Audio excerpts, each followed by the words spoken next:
apparently. No global warming, no internet. Yeah, well, I mean, it's a lovely little KOA park, and it's almost got a view of Mount St. Helens. If the trees weren't as tall as they are, you could see. I mean, we're literally like in the foothills beneath Mount St. Helens, and that's all that's left is the foothills, isn't it? Pretty much, yeah. Nice. And we're like 2 miles down the road from the Mount St. Helens Visitor Center, and it's a nice little KOA and everything, but it's just kind of in the fringes. And the hilarious thing is, like 3 miles away on the I-5, Bobby says he got cut off. Did we lose him? We did. Yep. Yeah, we did. Okay. So yeah, like 2 miles away or 3 miles away on the I-5, we got like a decent signal, and for the phones, but up there in the park, there, of course, the RV internet is like crappy beyond belief, and then the cell phone signal is so bad you can barely. I'm lucky to get a call out, or make the occasional Facebook post before it like clicks out and goes, yeah, no, sorry, you're not getting anywhere. So. Okay. So yeah, I've been running around like an idiot trying to get everything set up here, and my husband's out cooking dinner for our daughter and son-in-law in the meantime. So, all right, Bobby, did you make it back in? Yes, I did. Sorry about that. Yay. I don't know what happened. You got dumped. It happens. Yeah. Thank you, Skype. Yeah. I don't know if it was Skype or just the phone networks in general. Hard to say. Like 5 people, no. So, Sergio, you said session meads. So what are you guys working on? Session meads are all the rage now. So what are you guys putting together? As far as the session mead stuff goes? Yeah, what are you up to? We try to be a little different. Well, right now our first 2 that we got coming out are basically like a classic IPA style mead. Basically, it's brewed just like a beer. We're just replacing the malt with the honey. Mm-hmm. And then we also have a like 4% juniper berry mead that we're releasing as well. Ooh, I'm interested. Ooh. But yeah, basically, I don't know. With the session mead stuff, we're definitely trying to do stuff that's a little different. I have been playing around, experimenting a lot with making some like beer style meads. It's I do miss brewing beer quite often. And eventually it's gotten to the point where I kind of feel like, you know what, since we can't have any malted product at the meadery because we're a federally licensed winery, it's kind of like, what else can I do to kind of make something that's kind of like a beer but still be called a mead? So I'm experimenting quite a bit with a lot of different like beer style meads. Essentially, kind of like a Pilsner mead, an IPA mead, where actually I'm about to do a test batch of like a New England IPA style mead. So we're going to try to like push the envelope as far as that goes. There's hopped meads already out there, but we're kind of like, I don't know, we're doing a little different and actually brewing a beer essentially just with honey instead of malt. Can I ask, I've tried to make some short meads or session meads or whatever you want to call them, and my issues always, like the 3 times that I've done it, is mouthfeel. It always feels watery and just like less than. Have you been able to conquer that, and how? Is it carbonation, or what do you do or is there something I'm doing wrong that's giving me that sort of crappy mouthfeel? Yes, I have been able to overcome that, and no, I can't tell you. No, it's it's a thin line, because I mean when you think about it, and this is how I always thought about it too, is the lower alcohol you go means the less honey, and the less honey means the more water. So with more water, you're going to get like a thinner product. So it is tough. I thought it was impossible to make like really full flavored, like with a good mouthfeel and body session mead for quite a long time. And then I actually I did a mead talk at the Fermentation Festival in New York a couple of months ago, and I ran into a friend of mine and Bobby's as well, Mary Izette, and she's the king of making like short meads and ciders and beers, like anything you could get done in a week, basically. She's the queen of. And I tasted a blueberry hibiscus mead of hers, which was 2.5% alcohol, and it was phenomenal. Really? And I said, I'm like, how can you get this much flavor and body and in a 2.5% alcohol mead? And did she say, I know, but I can't tell you? I didn't ask her. Oh, okay. When I got back to the fabulous stuff. Oh, yeah, for sure. Well, when really I does. got back to the meadery that Monday, though, I was so motivated to just completely erase everything off my whiteboard and just start from scratch with session mead recipes. And yeah, we've been doing a pretty good job trying to get full flavor without having like too thin of a body and whatnot. The bigger challenge for me has been, especially with the beer-like meads, is number one, kind of making it taste like a beer as much as I can. But also having some kind of a body in that final product. I mean, it's easy to just make a beer with honey and adding the hops like you're brewing a beer. Right. But it's a whole other thing to get like that malt profile, make it smell and look and taste like a beer, and especially with the mouthfeel as well. It's a bit of a challenge, but you know, I'm about 8 or 9 experimental batches in, and we've definitely kind of started really fine tuning it. We've got some good stuff that we're already releasing, but it's just actually going to keep getting better and better. Nice. Cool. All right. I thought I heard Tom popping in there. Yeah, you know, I've struggled with it. I haven't really tried to make a lot of session meads, but that's like on my bucket list. And I agree, the mouthfeel is difficult. You know, with beer, when you use malt, it can seem kind of dry because of the hops and the carbonation.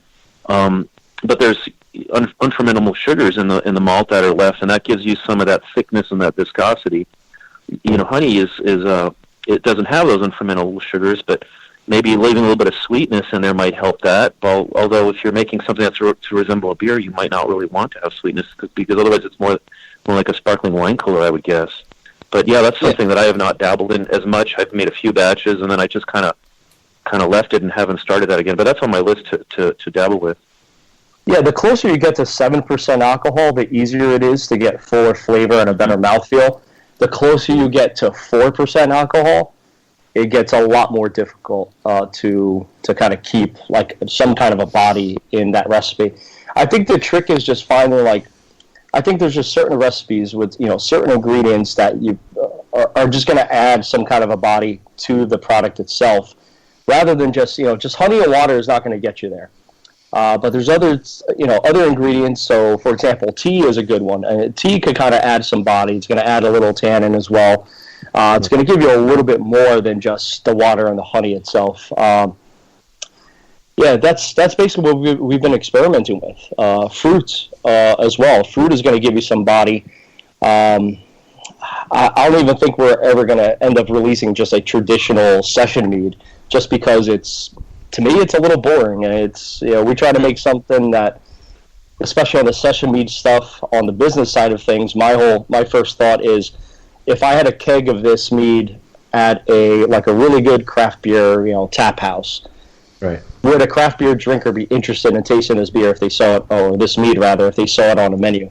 So those are the kind of recipes that I'm kind of trying to really focus on. So a traditional session mead, it's a little boring for me and not really worth my time. But, strangely enough, that's what I'm drinking tonight, is a traditional session mead, and it's actually pretty good with all kinds of mouthfeel. But hey, it's whatever whatever you think is going to work for your company. And for your customers. That's the thing. But this one's pretty awesome. I mean, you're right. I haven't seen a lot of traditional sessions. Almost all of them have spices, fruit, something added to them in addition to the. It's so hard to judge them too.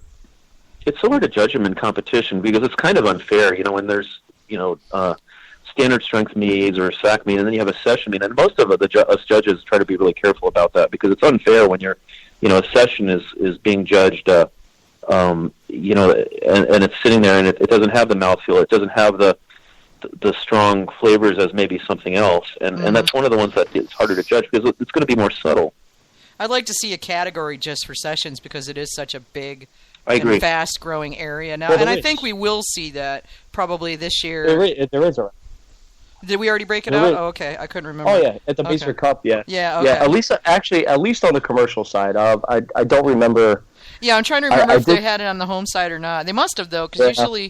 usually category breakouts tend to come in pairs. You know, they go on both sides just because, you know.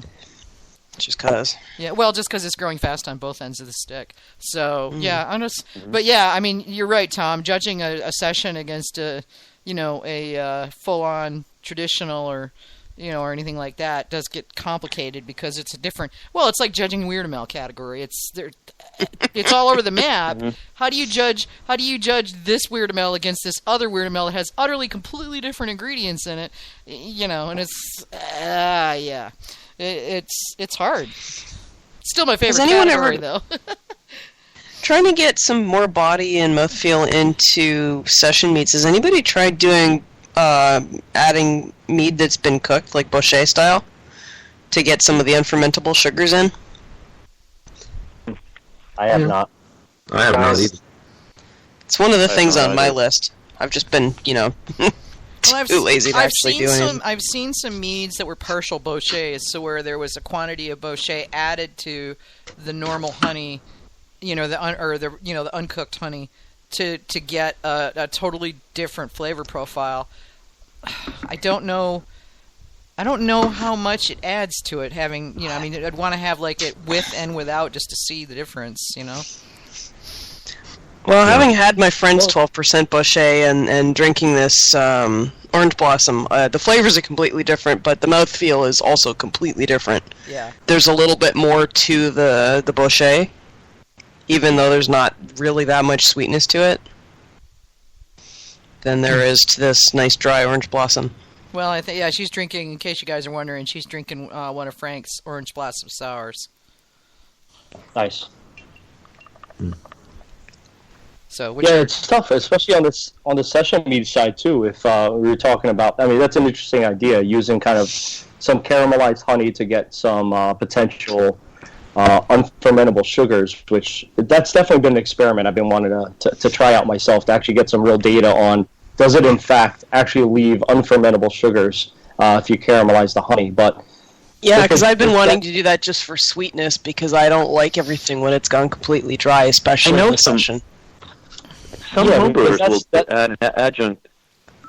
Some homebrewers will add adjuncts like maltodextrin. I'm a purist, though. I mean, for the record, and I don't like to add stuff because naturally, you're just trying to trick the palate by doing that. And I really am a purist, and I just, It's like glycerin. It's the same kind of thing. It's like, you get that, but and it gives you that bigger, more full mouthfeel. But at the same time, you're getting. I think we just lost Bobby. It's cheating. I know. Well, like some dessert wines will have some glycerol, like some of the butcher's grapes, like Tokai, and some of these others will have a higher amount of glycerol in there naturally from the yeast fermentation, and that's fine if that just was in there naturally from the fermentation. But to add it, though.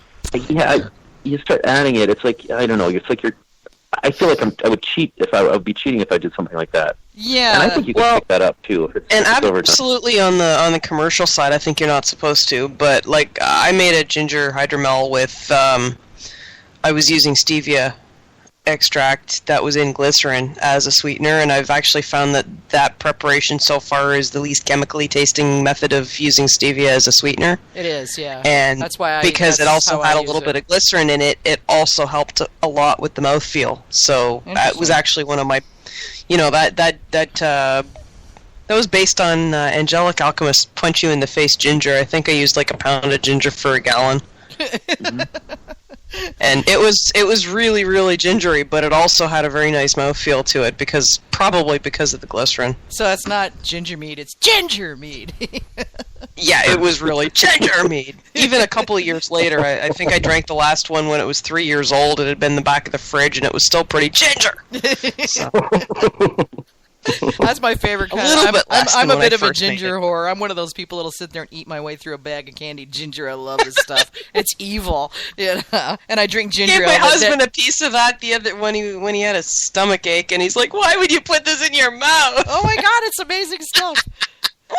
Oh, I love it too. He apparently does not. Oh my god, yeah, I would buy a bag of it every time we went to do a living history thing, and I'd be doing like mead and ginger ale demos and stuff like that, and making limoncello and all that, and I'd have just a little crock of candied ginger, and my friend Bree and I would sit there and snag off that all day long, and that was